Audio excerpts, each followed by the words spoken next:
brother's wife looked me dead in the eye, smiled, and said, "You really don't belong here, do you?"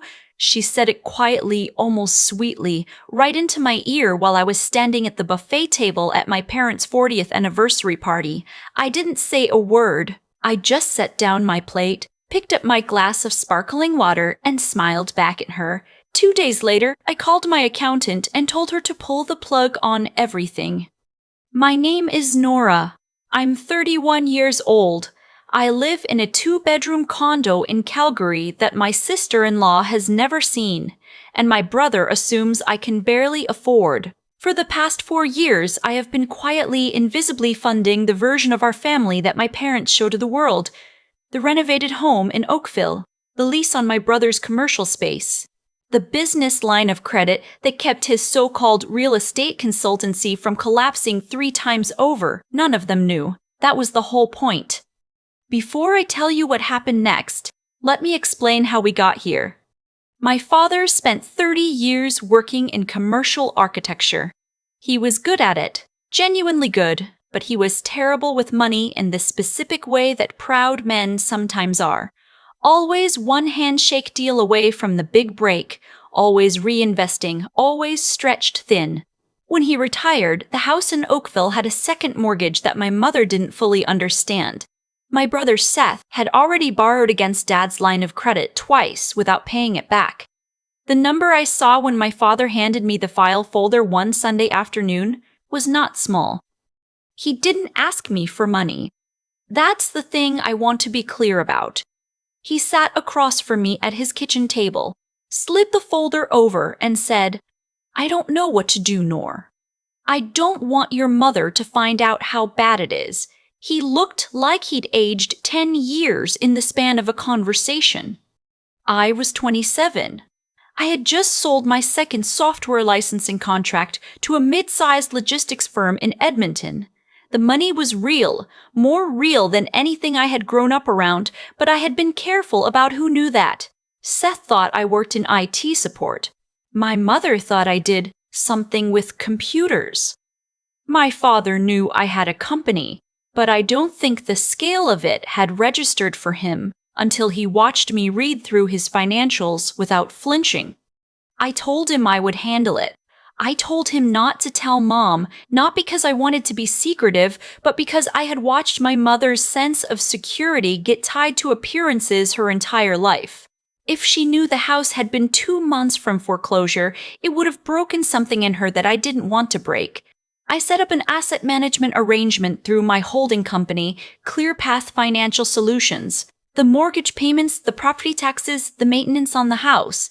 All of it ran quietly through an account my parents understood as a trust instrument my father had set up years ago. It wasn't a lie exactly. It was a structure designed to protect people who couldn't protect themselves. Seth found out about the trust within 6 months. Not the full picture, but enough.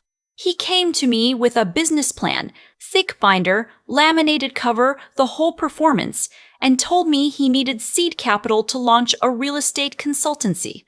I should have said no. I said yes because my father was still alive then, and I knew saying no to Seth in front of Dad cost more than the money did. That was my first mistake. There were others. Over the next 3 years, Seth's consultancy limped along. He had the right instincts for sales, but the wrong instincts for everything else. He overspent on office space in a part of Mississauga that didn't justify the rent. He hired people he couldn't keep busy.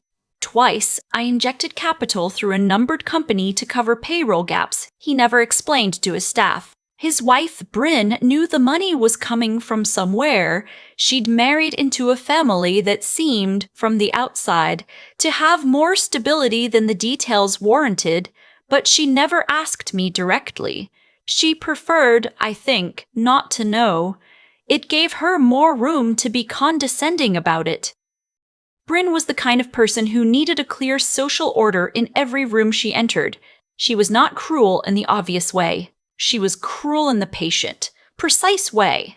The comment about my car, oh, is that still the same one from a few years ago? The way she positioned herself between me and my parents at family events. The questions about my work that were framed as concern but landed as dismissal. She had decided early on that I was the lesser sibling, and she maintained that decision with the consistency of someone filing quarterly reports. I had let it go repeatedly because Seth was my brother and my parents loved him, and the cost of confrontation always seemed higher than the cost of endurance.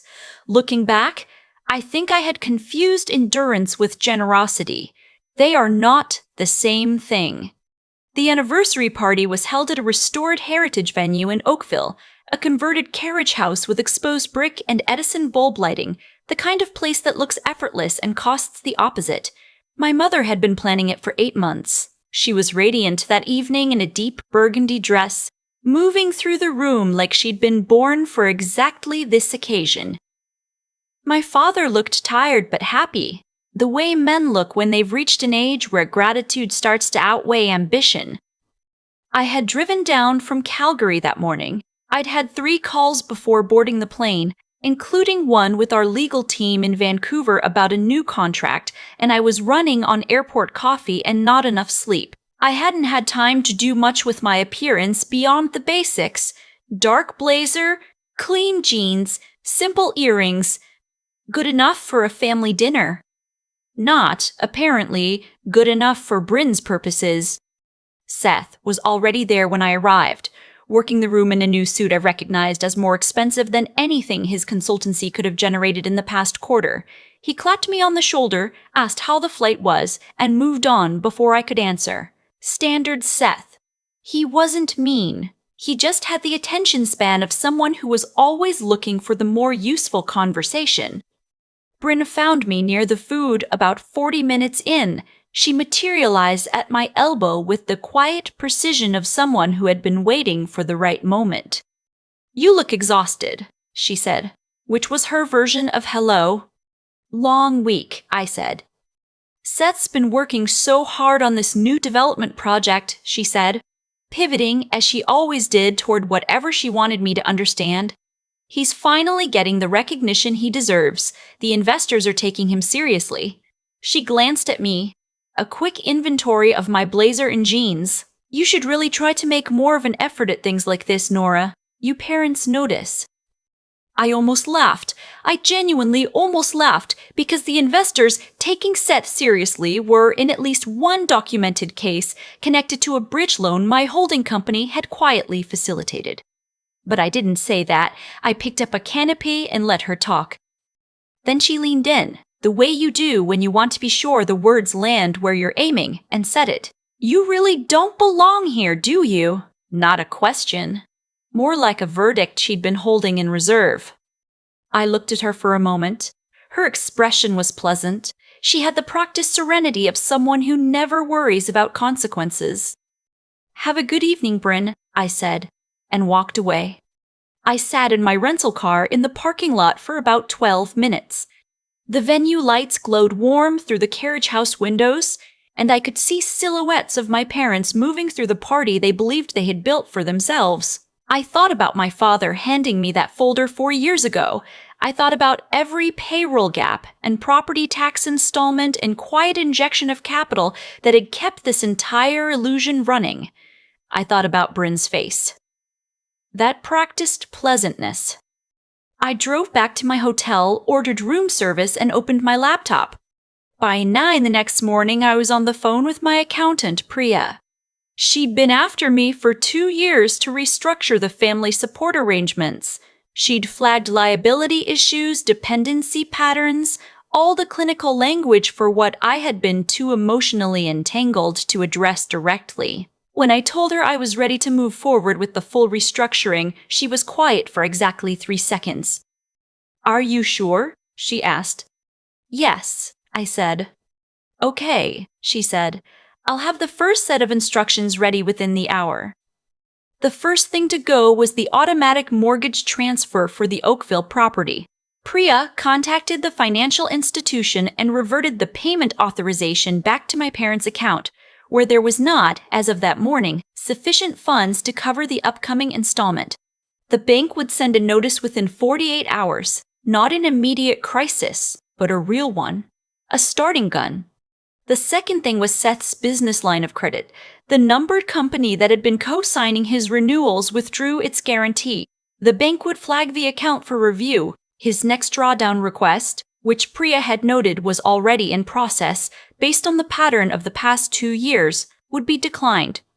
Third, I instructed Priya to formally terminate the management agreement ClearPath had been maintaining on the trust account my parents believed was a legacy instrument. A registered letter would go out explaining that the trust had been dissolved and the remaining balance, modest by design, transferred to my parents directly. It wouldn't cover much. That was the point. They needed to see what was actually there. I didn't do any of this with pleasure exactly. I want to be honest about that. There was something that felt like relief, the particular relief of putting down something very heavy that you've been carrying so long you forgot it wasn't yours to carry. But there was also something that felt like grief. You can know a person is toxic and still mourn the version of them you needed them to be. I flew back to Calgary that afternoon. I had a full week of calls scheduled and a product demo for a potential enterprise client in Toronto the following Thursday. I didn't tell anyone in my family what I had done. I just waited. It took 4 days. Seth called on a Tuesday evening. I let it go to voicemail. His message was tight and controlled, the voice he used when he was managing his anger. He said there had been a banking situation and he needed to talk to me about the family trust. He said it like I was a resource to be accessed rather than a person to be spoken to. I didn't call back. Bryn texted the next morning. No greeting, no context. The line of credit has been frozen.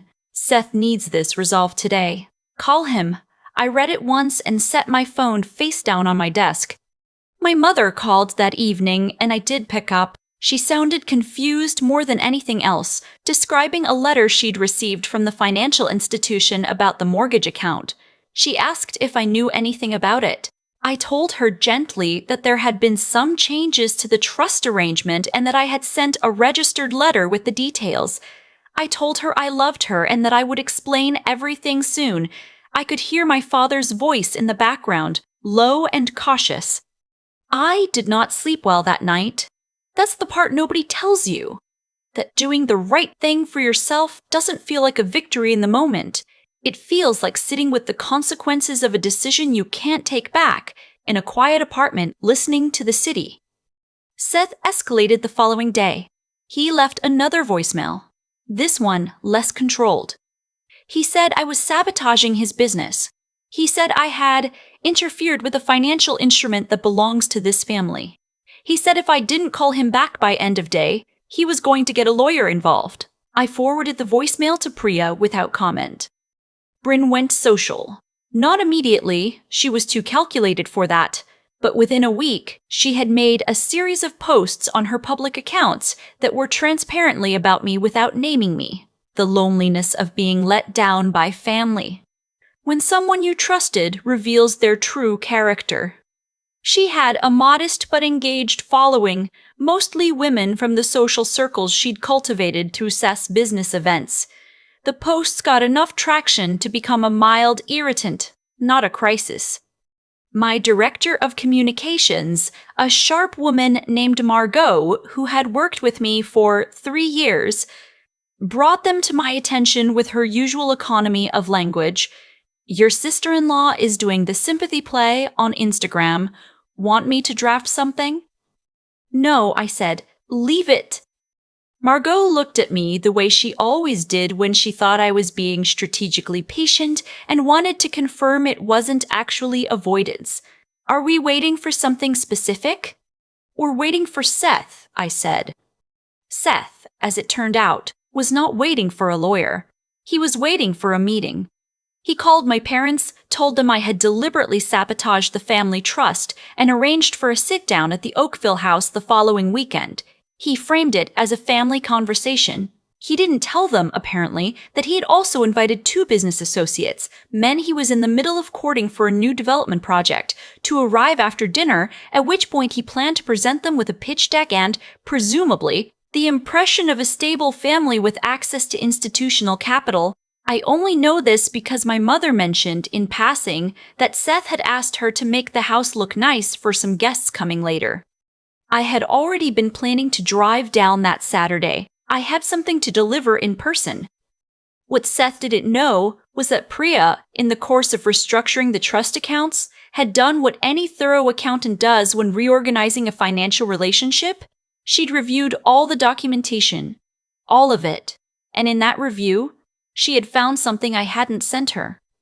6 months prior, Seth had incorporated a new holding company, not unusual on its own.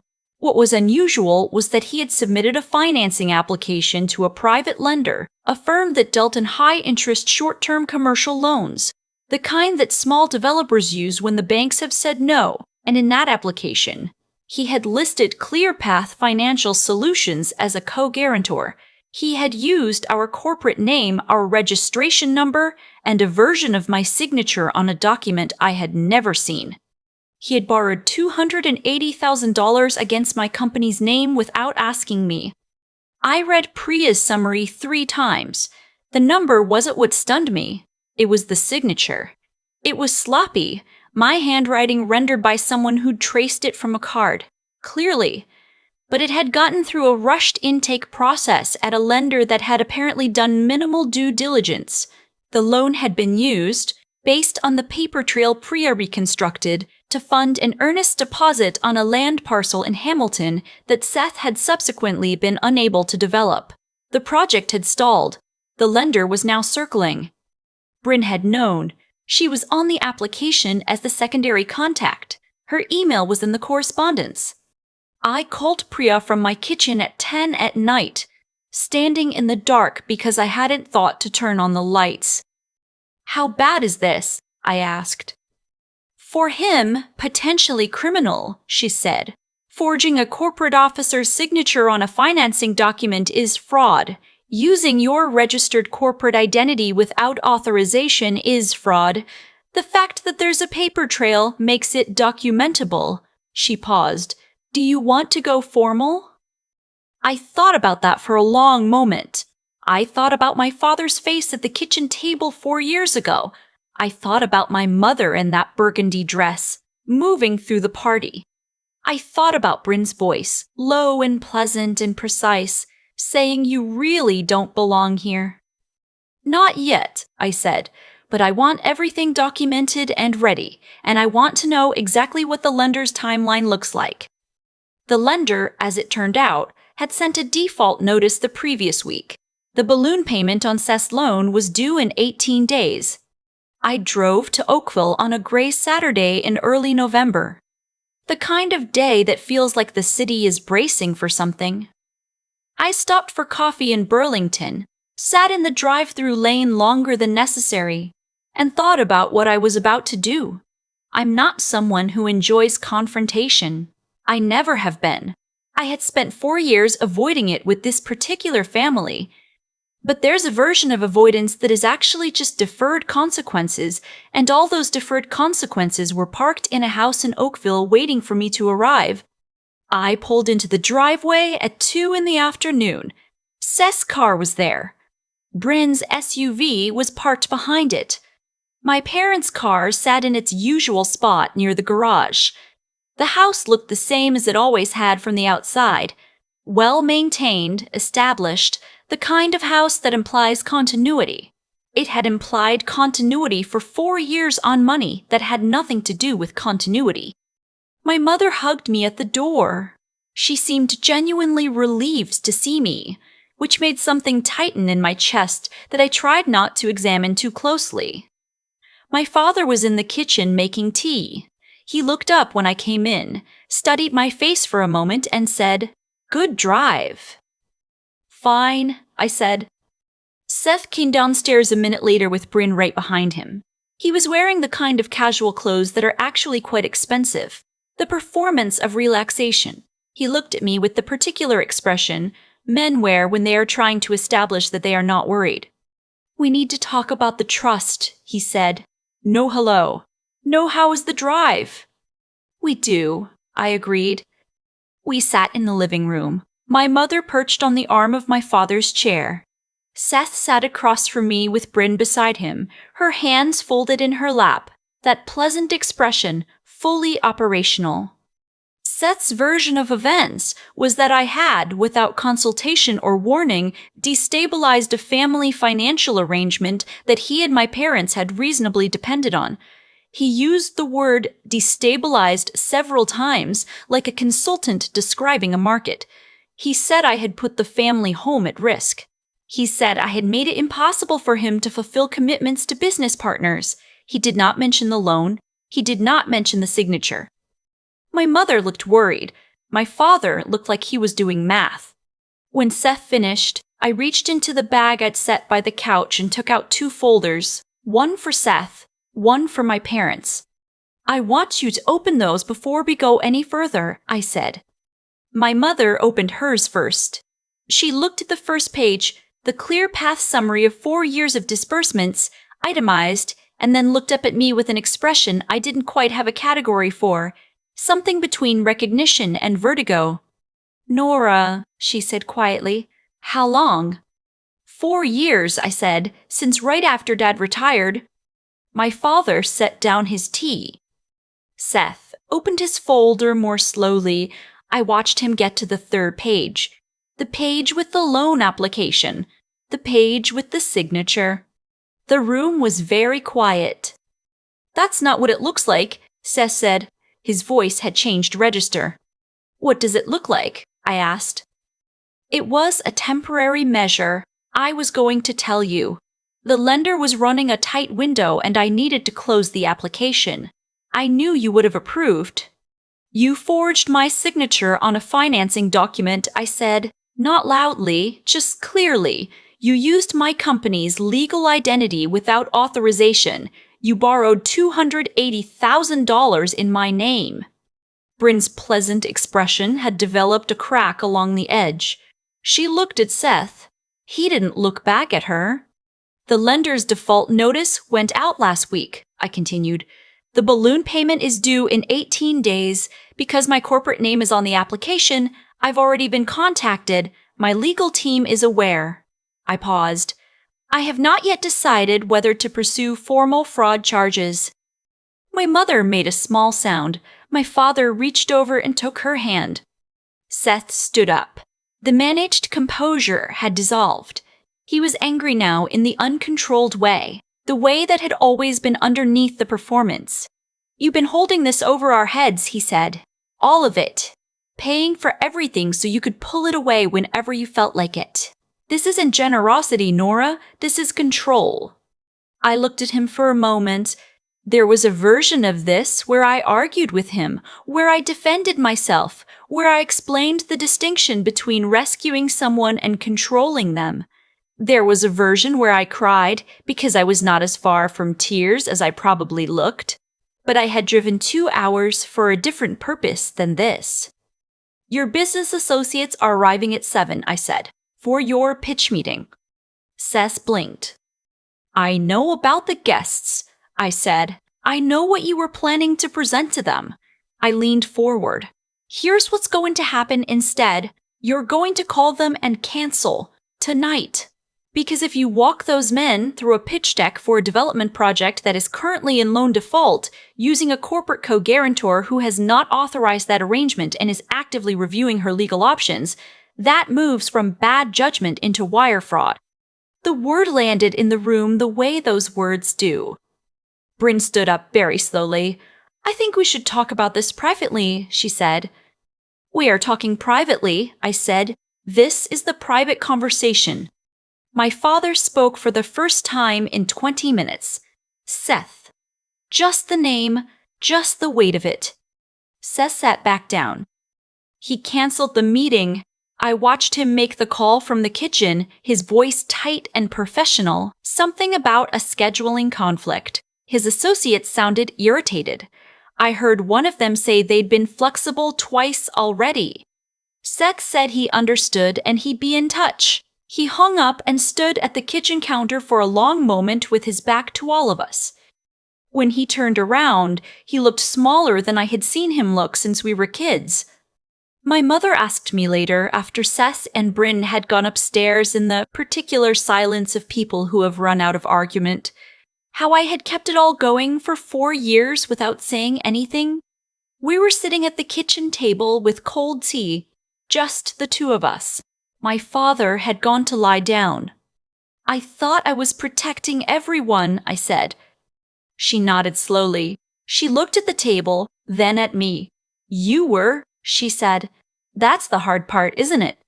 It was not a question. The loan default was resolved through a formal legal process over the following 8 weeks. Because Seth had used my corporate identity without authorization, Priya and our legal team were able to have ClearPath's name removed from the application, which transferred the full liability to Seth's holding company. The private lender initiated proceedings. The Hamilton land parcel was liquidated at a loss. Seth's consultancy filed for creditor protection in January. Bryn did not post about any of it. I met with Seth once more in February at a coffee shop in downtown Toronto that neither of us had any association with. He looked like someone who had spent 3 months sleeping badly because he had.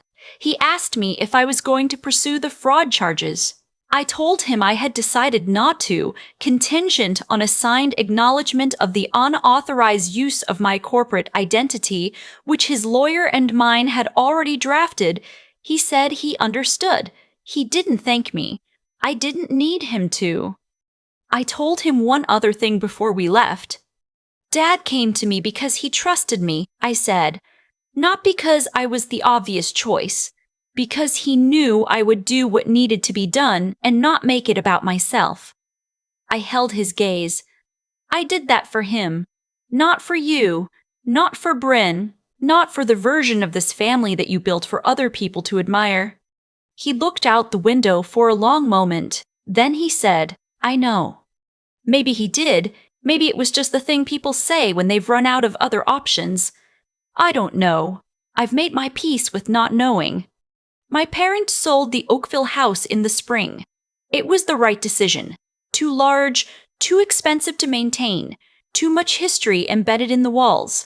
They found a smaller place in Guelph with a garden my mother has been enthusiastic about in a way she wasn't with the formal landscaping in Oakville. My father sounds better when I call him on Sundays. Less like someone managing a performance and more like someone who has set something down. I still live in Calgary. I still work long days and take early flights and run on coffee more often than I should.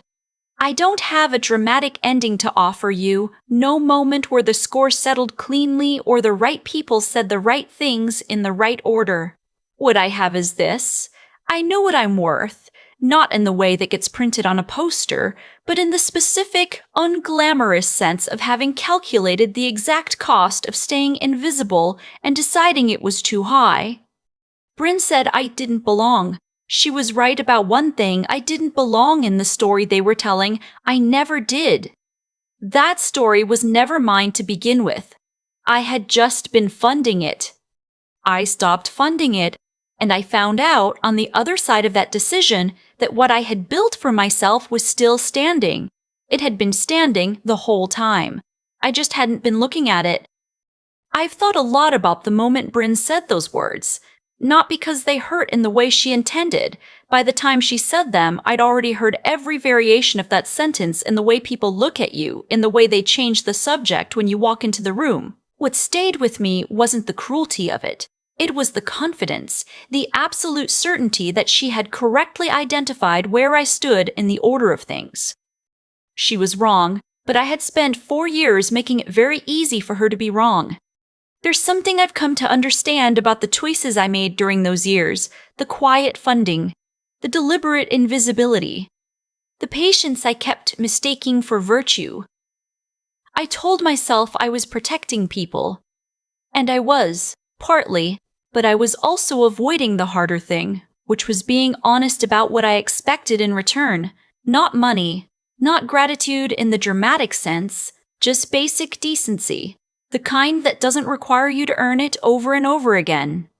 When Seth forged my signature, he didn't just commit fraud, he revealed something about what he believed my limits were. He had watched me absorb disrespect for 4 years and concluded, reasonably based on the evidence, that I would absorb this too.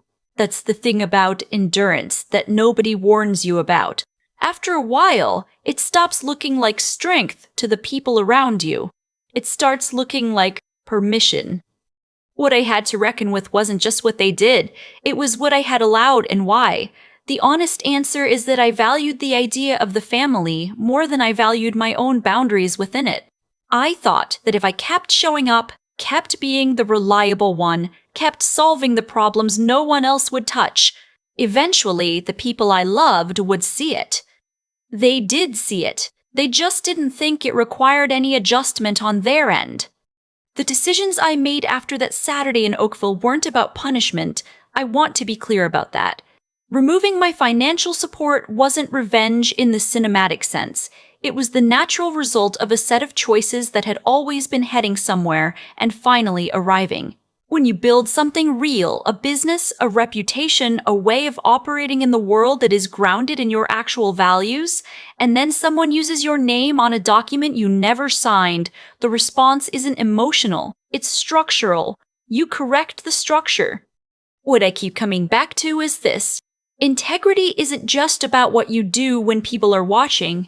It's about what you're willing to defend when it costs you something. Seth was counting on the fact that pursuing the fraud charges would cost me the family. He was right that it would cost me something. He was wrong about what I was willing to pay. And the clarity required to see that, to look at a folder full of forged documents and decide what actually matters. To walk into a room where your family is waiting to tell you that you've caused the problem and hold your ground without performance.